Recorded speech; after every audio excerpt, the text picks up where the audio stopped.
every brain glitch you might experience. Alice in Wonderland syndrome. You're walking through your apartment when suddenly your legs feel 6 feet longer. The ceiling is a mile high, the hallway looks like it might not end. You blink, shake your head, try to recalibrate. Everything's warped, but stable. It feels like someone swapped your normal apartment for a dream sequence. This is Alice in Wonderland syndrome.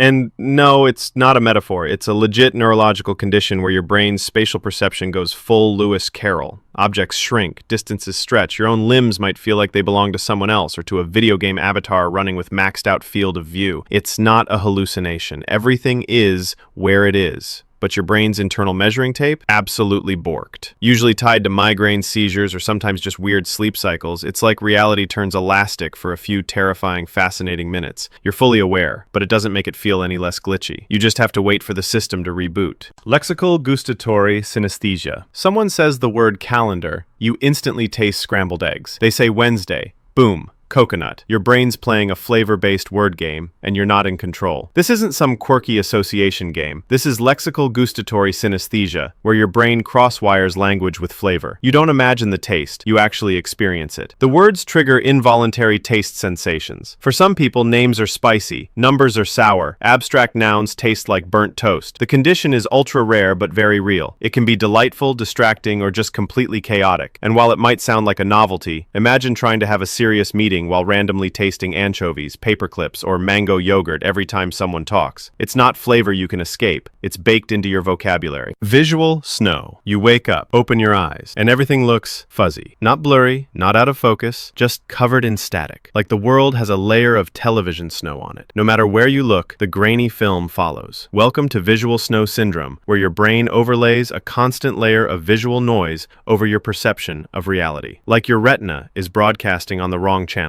It's not painful, it's just disorienting. It doesn't go away when you blink, or when you look at a wall, or when you close your eyes. It's there, all the time, like the universe forgot to anti-alias itself. Researchers still don't fully understand what causes it, but it's thought to be a neurological sensory processing issue. Your brain trying to show you the world, but turning the contrast up to 11. You're awake, but you're watching a constant static overlay. Add in bright lights, headaches, and visual distractions, and you've got a 24/7 visual filter no one asked for. It's like your brain put reality in lo-fi mode, and then lost the remote. Foreign accent syndrome. You wake up, say good morning, and the voice that comes out isn't yours. It has an accent. Maybe British, maybe French, maybe indecipherable. The weirdest part? You can't turn it off. This is foreign accent syndrome, one of the rarest and most bizarre brain glitches ever recorded. Usually following a brain injury or stroke, the language centers in your brain reboot with the dials twisted. Your mouth moves the same, but your rhythm, tone, and pronunciation get completely remapped. It's not faked, not imagined, and not controllable. It can be permanent. Imagine the identity crisis of speaking in a voice that feels not you, like someone else has taken over your vocal cords. And no, Duolingo had nothing to do with it. It's your voice, just recompiled in a new dialect patch. Some people adapt. Others feel like they lost part of their identity to a glitch they can't reverse. Over time, the accent might shift again, or never go away. You're not performing, you're debugging. Tetris effect. You spent the day playing Tetris, or Candy Crush, or organizing books, or driving cross-country. Then you close your eyes to sleep, and it's still happening. The blocks keep falling, the road keeps stretching, the matching tiles keep swapping themselves. Even your dreams are in level design mode. This is the Tetris effect, when your brain gets so looped into a repetitive task that it continues simulating it long after you've stopped. It's like your brain goes, cool pattern, let's rehearse it forever. It's most noticeable after long, sustained sessions of a visual or physical task, games, routines, even manual labor. Your mind just keeps playing without you. The effect is harmless but disorienting, like muscle memory, but visual. Sometimes it helps you master a task. Other times it just invades your sleep like a screensaver you can't disable. Your brain, always optimizing, starts doing the task better in your head than you ever did in real life. It doesn't want to stop, and you can't convince it to. Earworms. It started as a casual listen. Just a snippet, a jingle, a chorus, a 3-second clip of a song you barely like. Now it's looped 312 times in your head. Congratulations, you have an earworm. Your brain's auditory loop got hijacked by an involuntary melody, usually catchy, sometimes annoying, always impossible to delete. The worst part? Trying not to think about it only makes it worse. It's like mental quicksand. The more you struggle, the deeper it burrows. Some researchers think it's your brain attempting to resolve unfinished patterns. Others say it's just poor impulse control. Either way, enjoy the soundtrack. It might last hours or days. Some people report loops that return months later, like cursed MP3s stored in their soul. Music you didn't ask for, but can't skip. And the more you try to override it with another song, the more your brain becomes a cursed shuffle loop. Mandela effect. You remember it clearly. The Monopoly man had a monocle. Darth Vader said, "Luke, I am your father." It was definitely Berenstein Bears. Except none of that is true. That's the Mandela effect. A shared false memory experienced by groups of people. It's not just you. Entire communities vividly remember things that never happened. It's named after people misremembering the date of Nelson Mandela's death. But now it's a whole genre of reality slippage. Your memory isn't a hard drive. It's a messy, editable Google Doc that everyone can type in at once. And sometimes the edits go viral. Maybe your brain conflated details. Maybe pop culture reinforced it. Or maybe we did glitch into the wrong universe at some point, and we're all just rolling with it. Either way, it raises the question, how much of your memory is true, and how much is just consensus hallucination? Semantic satiation. Say apple. Now say it again. Again, again, again. Apple, apple, apple. What is an apple? That's semantic satiation. When repeating a word causes it to lose all meaning. Your brain short circuits the sound to meaning connection, and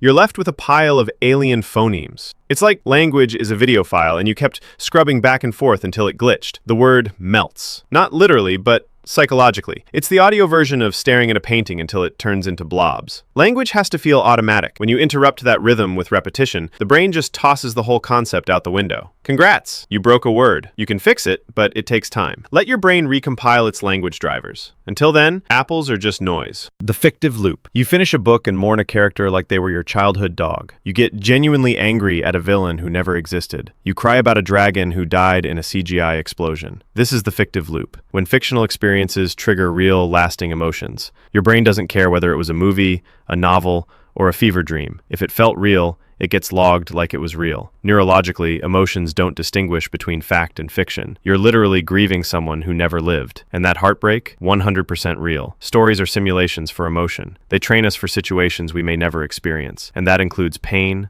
loss, and growth over things that were made up. Fiction hits like fact because your brain doesn't see the border. And the more immersive the story, the stronger the imprint. You walk away changed. Not by what happened, but by what your brain believed happened. Derealization. The room looks normal, the lights are on, the colors are real, but somehow everything feels fake, like a movie set, like a simulation, like you're watching your own life from behind a glass wall. This is derealization, a dissociative glitch where your emotional connection to the world temporarily vanishes. People feel robotic, voices sound far away, time stretches and warps. Nothing feels wrong, but nothing feels real. It's usually triggered by stress, panic attacks, or trauma. And while it can feel existentially terrifying, it's not dangerous, just disorienting. Like reality is buffering. It passes, but in the moment, you feel disconnected from everything. You know you're alive, but you don't feel like you're in it, like you're just watching through someone else's eyes. And no matter how hard you try, you can't emotionally plug back in. It's like being homesick for your own existence. Complex things your brain may not understand. How does Wi-Fi actually work? Wi-Fi sends tiny waves through the air, kind of like radio but faster. Your router takes internet stuff, like videos or messages,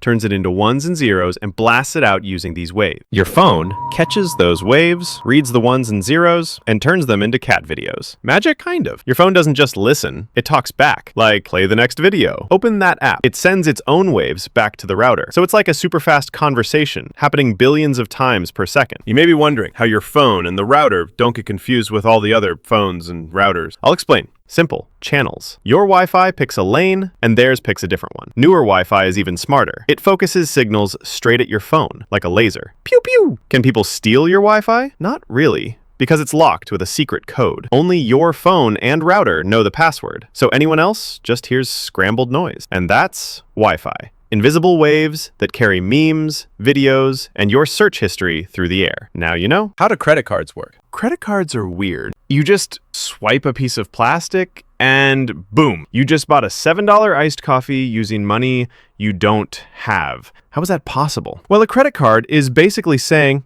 hey bank, spot me $7 real quick. I swear I'll pay you back. And the bank's like, okay, but if you don't, I'm charging you interest and maybe your soul. You're not spending your money, you're borrowing the bank's money and paying it back later. When you tap, swipe, or insert the card, your card sends your card number plus secret chip info to the store's payment system. The store says, hey, bank, is this person good for $7? The bank checks your account and says, yep, send it through. Or, nope, decline. Shame them publicly. At the end of the month, your bank sends you a bill for everything you borrowed. If you pay it all back, no problem. If you don't, you pay interest, which is basically a crazy tax for not paying on time. The longer you wait, the more you owe. Like a financial snowball that only rolls downhill fast. Some cards give you rewards like points, cash back, or airline miles. Cool, right? Except if you forget to pay and get charged interest, you just spent $500 in airline points to buy a $6 granola bar. So, yeah, credit cards are like magical rectangles that buy stuff now, make you pay later, and charge you if you mess up. Use it right equals good credit score. Use it wrong equals you owe Visa your kidney. Why are people left-handed? Only about 10% of people are left-handed, but why? Your brain has two halves, left and right. And get this, the left side of your brain controls the right side of your body, and the right side controls the left. In most people, the left brain is the boss, so they end up right-handed. But in lefties, the right brain is a little louder, so the left hand gets the spotlight. That's it. How do planes stay in the air? Okay, so planes are metal sky whales that weigh hundreds of thousands of pounds, and they just float? You're telling me a flying tube full of people, luggage, and tiny pretzels doesn't fall straight out of the sky? Let's unpack. Planes' wings use something called lift, which is a fancy science word for air pushing you up harder than gravity pulls you down. Here's the trick. The top of the wing is curved. The bottom is flat. Air moves faster over the top, slower under the bottom. This creates low pressure on top and high pressure underneath. And boom, the plane gets pushed up like a balloon getting punched from below. That's lift, the reason planes yeet themselves into the sky and stay there. The engines, or the giant spinny jet vacuums, create thrust. They push the plane forward really fast. The faster you go, the more air hits the wings, the more lift you get. No speed equals no lift equals metal sky whale becomes metal ground pancake. Planes fly because of four forces. Lift pushes up, weight pulls down, thrust pushes forward, drag tries to ruin your life. Those little flaps on the wings, they move to change how much lift you get. During takeoff and landing, the wings go full transformer mode to stay stable. How do dreams work? Dreams are straight up weird. You go to sleep thinking about breakfast and wake up like, I just gave birth to a dragon on a trampoline while my third grade teacher cheered. How? Why? When you knock out for the night, your body rests, but your brain still cooking. In fact, it goes harder when you're asleep. During a phase called REM sleep, or rapid eye movement, your brain starts lighting up like a Christmas tree on Red Bull. That's when dreams happen. Your brain has a giant simulation engine built in. During REM, it replays memories, smashes random thoughts together, runs fake scenarios, and throws in your ex for no reason. It's like your brain goes, all right, time to test some stuff that makes absolutely no sense. Boom. Dream. Scientists don't really know why we dream. But here are the top theories. Memory sorting. Dreams help organize your thoughts like a messy desktop. Emotional therapy. Your brain's like, let's process that trauma by turning it into a talking walrus. Threat practice. Ancient brain says, let's rehearse being chased by tigers, just in case. Honestly, it might be all of them at once, because your brain's logic filter is asleep too. During dreaming, the part that says, that doesn't make sense, is off, so anything goes. You can fly, breathe underwater, or fight dinosaurs with a spoon. Totally normal.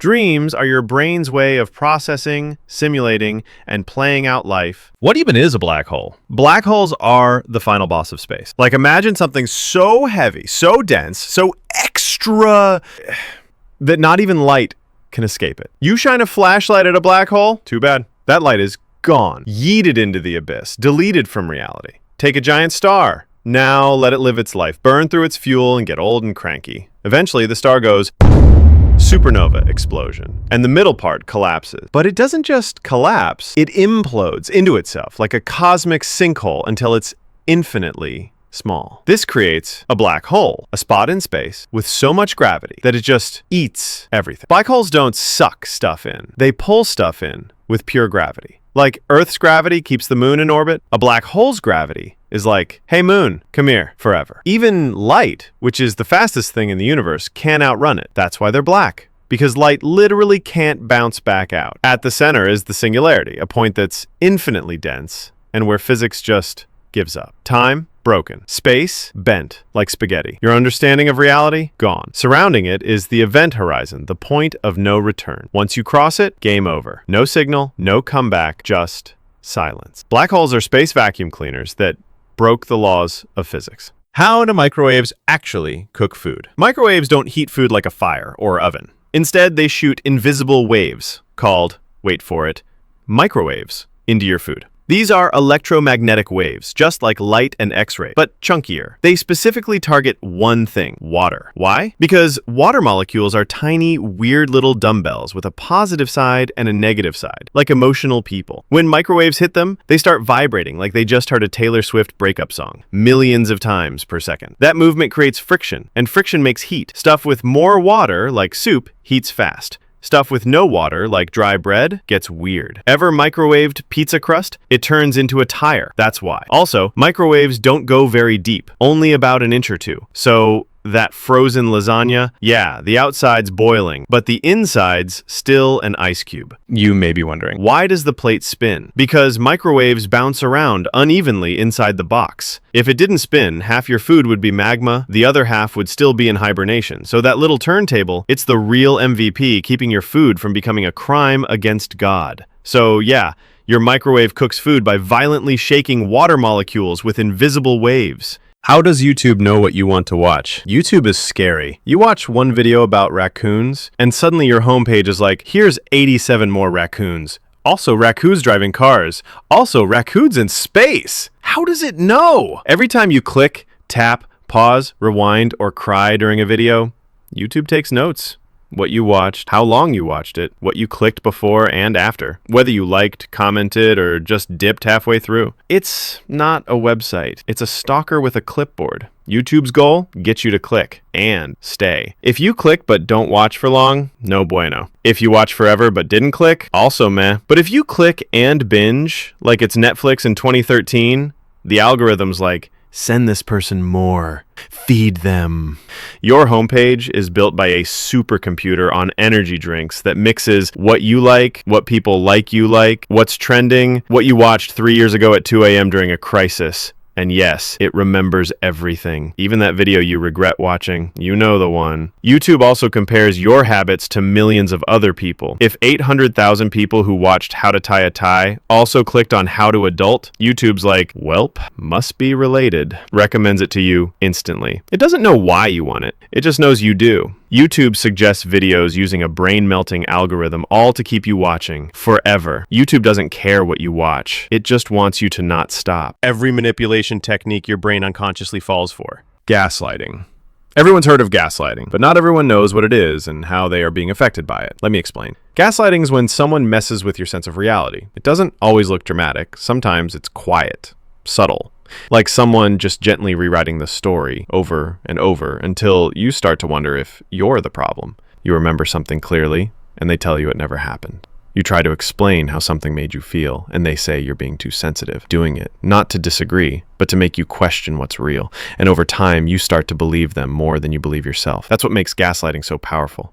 It doesn't come at you all at once. It's slow, one small moment at a time, one conversation, one look, one denial, and eventually you start second-guessing everything. Your memory, your emotions, your gut. It shows up in all kinds of relationships, romantic, family, even work. And it always follows the same pattern. Confusion, doubt, silence. Because if they can make you doubt your version of reality, it gets easier to control you. So what do? You get clear. You start writing things down. You trust how something made you feel, even if someone else tries to spin it. You don't need permission to believe your own experience. The more clearly you see what's happening, the harder it is for anyone to twist it. And once you stop explaining yourself to someone who's pretending not to understand, that's when you take your power back. Love bombing. This technique is less commonly known, but just as commonly used. Love bombing feels amazing, and that's exactly the problem. It starts with intensity.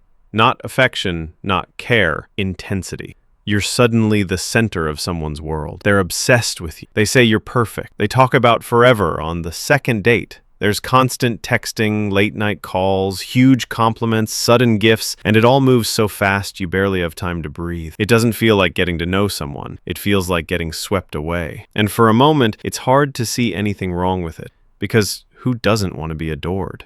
But that's the point. Love bombing isn't about you. It's about creating a feeling, one that's hard to walk away from later. Because once you're hooked on the high, they change, they pull back, they go cold. You start wondering what you did to make it stop. You blame yourself for the shift and you try to win back the version of them that never actually existed. The one who said all the right thing, who knew exactly what you needed to hear. That version was the bait. This is how emotional control gets disguised as romance. It happens in toxic relationships, narcissistic dynamics, even trauma bonds. Love bombing isn't about love. It's about control disguised as intensity, wrapped in flattery. So how do you protect yourself? You slow down. You ask questions. You look at their patterns, not their promises. Real connection takes time, space, and honesty. It grows quietly, not in a rush. If someone tries to build something serious before trust even has time to form, it's not love. It's a performance, and you don't owe anyone an encore. Guilt tripping. Guilt tripping is one of the most common and sneakiest ways people try to control you. And the thing is, it doesn't usually look like manipulation. It's not someone yelling or demanding. It's more like a sigh, a pause, a quiet little, well, after everything I've done for you.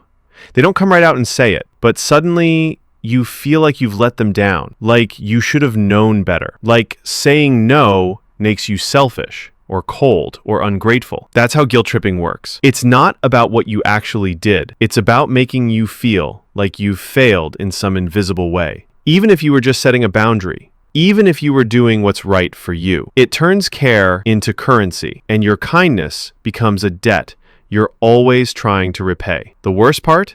It works, especially if you're empathetic. You feel the tension, the silence, the disappointment, and before you know it, you're apologizing for something you didn't even do, or agreeing to something you never wanted. It shows up everywhere, in families, relationships, friend groups, and it always has the same goal. If I can't make you say yes, I'll make you feel bad for saying no. So how do you deal with it? You pause. You take a step back from the guilt and ask yourself, did I actually do something wrong? Or am I just being made to feel like I did? Real guilt comes from your own values. Manipulated guilt, that's someone else's control tactic. You're allowed to hold your boundary, even if someone else tries to punish you for it. Triangulation. Triangulation is what happens when someone pulls a third person into a conflict, instead of talking to you directly, making a sort of social triangle. It doesn't feel like an argument. It feels like a side conversation you were never invited to. Suddenly, you're hearing things like, well, Sarah agrees with me, or everyone thinks you're overreacting. That's not communication. That's strategy. Triangulation creates this dynamic where you're not just dealing with one person. You're now up against a whole invisible team. And because you're outnumbered, your voice starts to feel smaller. You start wondering if you're the one who's being difficult, or dramatic, or wrong. And that's the whole point. When someone triangulates, they're not trying to solve the problem. They're trying to win it. By building alliances, by shifting the focus, by making it seem like you're the common denominator. This tactic shows up a lot in toxic family systems. Like when a parent complains about one sibling to another, instead of having a direct conversation. It also shows up in romantic relationships, especially when one partner tries to involve a friend, an ex, or even a therapist to validate their side. Suddenly, you're not just disagreeing with them, you're defending yourself against this whole narrative. And it's exhausting, because you're not just dealing with the actual issue anymore. You're now being dragged into someone else's storyline, with someone else holding the pen. So how do you stop it? You pull the triangle apart. Say this: if you have a problem with me, talk to me, not about me. Keep things direct. Keep them simple. You don't need to defend yourself to a third party you never even spoke to. You get to set the tone for your own conversation. And if someone refuses to meet you there, you're allowed to step out of the triangle completely. White Knight. The White Knight looks like a hero on the surface. They show up with answers, with concern, with solutions you didn't ask for. At first, it feels like they're helping you, like someone finally understands what you're going through. But that's only the setup. Because in toxic dynamics, the White Knight doesn't just help with problems. They create the problem themselves, just so they can be the one to fix it. They stir up conflict behind the scenes. They chip away at your confidence, then comfort you when you start to fall apart. They'll tell you someone's turning on you, and then offer to protect you from the fallout. They build the fire, then show up with the hose. Why? Because being the savior gives them power. And if you didn't need saving, they wouldn't have a role to play. It's subtle. You don't always see it happening because it's wrapped in care and concern. But their support comes with strings. It's not about you getting stronger. It's about you staying broken just long enough to keep them relevant. And if you start growing, if you set boundaries or solve your own problems, they might withdraw or turn cold or flip the script entirely and make you feel like you're ungrateful for everything they've done. So how do you deal with it? Start noticing the pattern. Do they step up when things fall apart, or do they quietly push things toward falling apart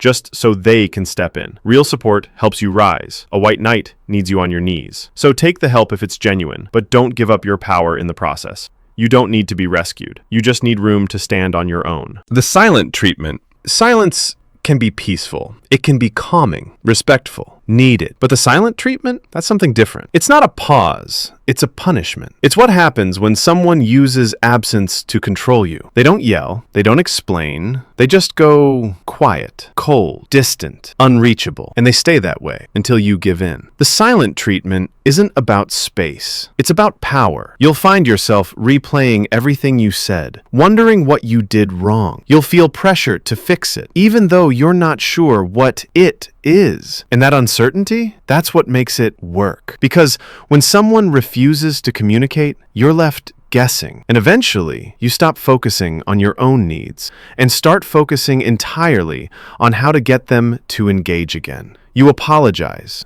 just to end the silence. You bend, you soften, you tiptoe. Not because it's your fault, but because the quiet is unbearable. And for the person using it, that silence becomes a tool. It says, I control when this relationship feels safe. I control when you feel seen. And if I withdraw, you'll chase me. It can show up in romantic relationships, with friends, even at work, anywhere someone wants to win without having a conversation. So how do you deal with it? You stop chasing the noise. You name what's happening. You say, if you're upset, I'm open to talking, but I won't be punished with silence. And then you hold your ground. Because communication is a two-way street. And if someone refuses to speak unless they're being agreed with, they're not looking for connection. They're looking for control. Breadcrumbing. Breadcrumbing is when someone gives you just enough attention to keep you hooked, but never enough to actually move forward. They'll send a "hey" text every few days, react to your story, compliment you randomly, just enough to remind you they exist. But when it comes to making plans, showing up, or committing to anything real, it's always vague, always later, always just out of reach. It's like emotional clickbait. You keep checking in, hoping this time it'll be different, that maybe now they're finally ready to show up, but they're not. They're just dropping another crumb. The goal of breadcrumbing isn't connection, it's control. It keeps you emotionally invested while they stay unaccountable. You get stuck in a loop of anticipation and letdown. And even though you're not being treated well, it's hard to walk away because they never really end it either. They don't reject you. They just stall you. And that uncertainty keeps you hoping, waiting, checking your phone at 2 a.m. because maybe this time they'll actually follow through. Breadcrumbing can happen in dating, friendships, even professional relationships. And it's not always malicious. Sometimes people do it out of fear, insecurity, or just because they like the attention. But the result is the same. You're left in limbo while they keep all the power. So how do you deal with it? You stop chasing the trail. If someone's interest only shows up in flashes, if they always leave you guessing, you don't need to decode it. You just need to decide it's not enough. Consistency speaks louder than charm, and you deserve more than crumbs. The Darvo method. Darvo is one of the most disorienting manipulation tactics out there. And once you know what it is, you'll start seeing it everywhere. The term stands for deny, attack, and reverse victim and offender. It's a psychological sleight of hand, a way for someone to flip the entire script the moment you try to hold them accountable. Here's how it plays out. You bring up something that hurt you, calmly, respectfully, just trying to talk. Step 1, they deny it. That never happened. You're making things up, or you're being way too dramatic. Then comes step 2. They attack you. They go after your tone, your timing, your past. Suddenly, it's not about what they did. It's about how you brought it up. And then comes the flip. They make themselves the victim. You're not the one who got hurt. They are. They're being attacked. They can't do anything right. They act like your honesty is cruelty. And now you're the one who has to explain yourself. That's Darvo. It's not just emotional manipulation, it's narrative control. It turns any conversation about harm into a performance where the person being called out gets to play the hero, the martyr, or the victim. And if you're on the receiving end, it can make you feel confused, ashamed, even guilty for speaking up.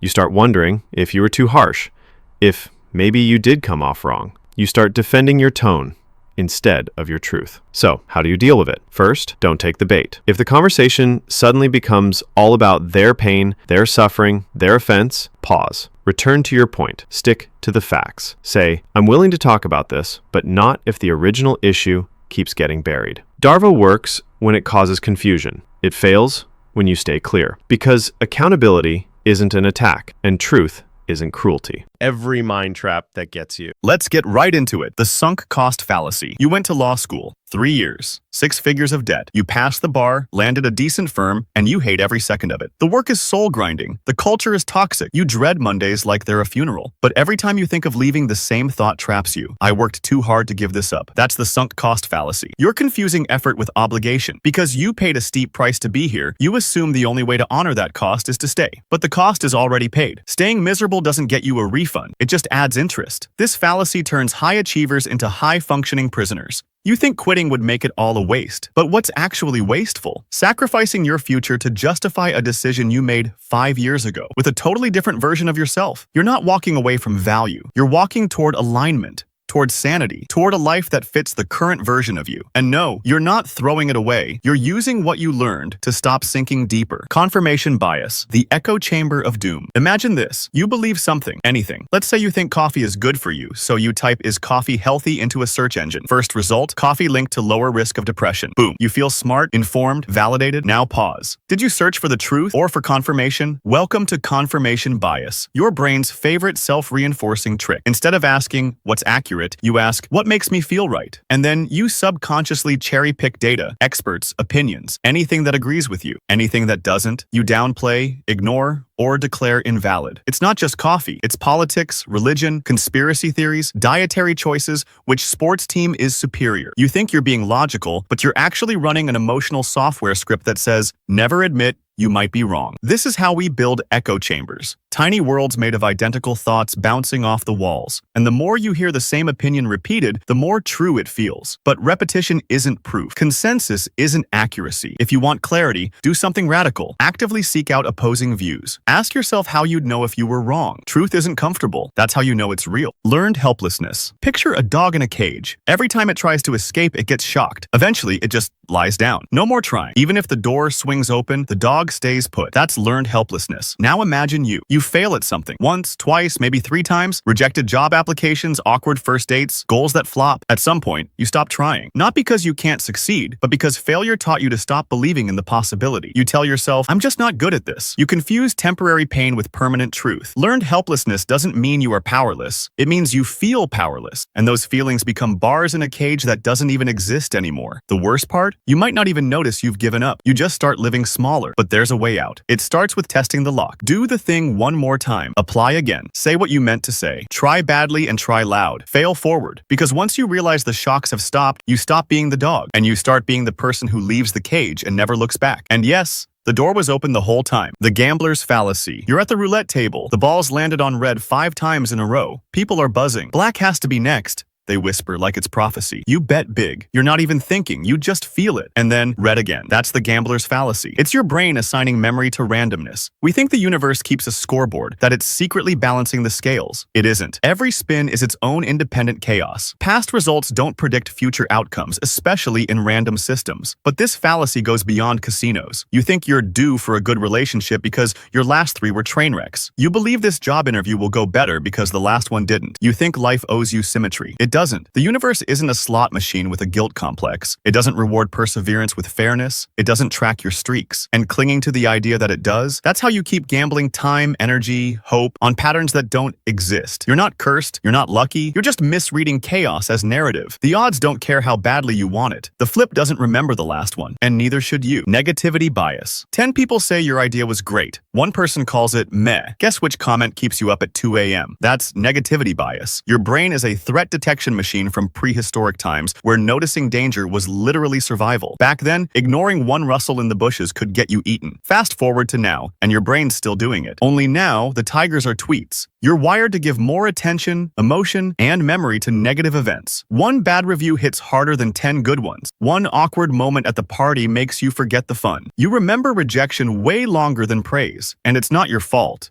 It's biology. But if you don't know it's happening, it starts controlling your entire mood. You live like everything's falling apart, even if 90% of your life is actually fine. It also warps your perception of people. You zero in on flaws. You expect disappointment. You scan your inbox for conflict. And pretty soon, your whole world is just filtered through caution tape. The only antidote? Actively notice the good. Count it. Name it. Write it down. It won't come naturally, but that's the point. You're not being realistic. You're being hijacked by an ancient alarm system that forgot how to turn off. The halo effect. You meet someone new. They're charismatic, great smile, amazing taste in playlists, and before you even realize it, they're perfect, funny, insightful, emotionally mature. Basically a walking TED Talk, except they're not. Welcome to the halo effect. When your brain takes one positive trait, attractiveness, charm, intelligence, and uses it as a shortcut to assume all the other traits are just as glowing. That's how we end up trusting people who shouldn't be trusted. That's how bad ideas become gospel when delivered by someone in a nice suit. That's how con artists and cult leaders work. They start with one beam of light, and your brain fills in the rest. You don't judge people by who they are. You judge them by the glow you want them to have. And this doesn't just apply to people. Companies, politicians, brands. You see one clean logo or clever ad and assume competence, ethics, and value. But shiny isn't the same as good. The halo effect isn't about gullibility. It's about speed. Your brain loves shortcuts, but shortcuts often skip the truth. Slow down. Ask more questions. Don't let one bright spot blind you to everything else. Hyperbolic discounting. You promise yourself you'll go to bed early. Eat better. Start that novel. But then it's midnight. There's ice cream in the freezer, and Netflix says one more episode, and somehow you say yes.